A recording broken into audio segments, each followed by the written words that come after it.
Hello বন্ধুরা, আজকে আমি দেখাবো যে কিভাবে আমি Node.js ডাউনলোড করব এবং ইনস্টল করব উইন্ডোজ 10 এ। তো সিম্পলি আমি Node.js ডাউনলোড এটা লিখব। লেখার পর আমি Node.js এর অফিসিয়াল ওয়েবসাইটে যাব। যাওয়ার পর এখানে দেখতে পাচ্ছি উইন্ডোজ ইনস্টলার এমএসআই, এইটাতে মূলত ক্লিক করব।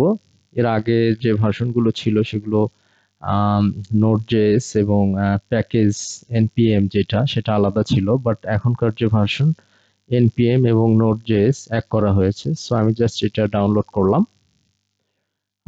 ডাউনলোড করার পর এখানে আমার ডাউনলোডেড হয়ে গিয়েছে। জাস্ট এটাতে আমি ডাবল ক্লিক করব।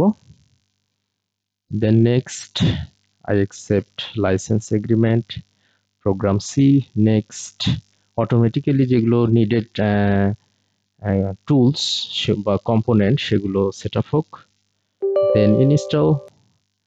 হ্যাঁ, এটা ইনস্টল হচ্ছে।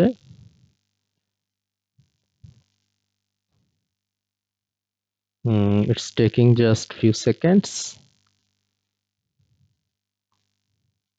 হ্যাঁ, এটা ইনস্টলড হয়ে গিয়েছে। তো এখন মোটামুটি আমরা এখান থেকে আমরা দেখতে পাচ্ছি আমাদের ইনস্টল হয়ে গিয়েছে। জাস্ট আমরা এনি কি যখন প্রেস করব তখন অ্যাকচুয়ালি এটা অটোমেটিক্যালি আপডেট নেওয়া শুরু করবে। এনিওয়ে, আমরা এখান থেকে পাওয়ার শেলে যাব। পাওয়ার শেলে যাওয়ার পর সিম্পলি নোড লিখব। নোড লিখে এটার ভার্সনটা চেক করব। তো আমরা দেখতে পাচ্ছি আমাদের Node.js টা ইনস্টলড হয়েছে এবং এটার ভার্সন হচ্ছে v22.13.0। So thank you guys.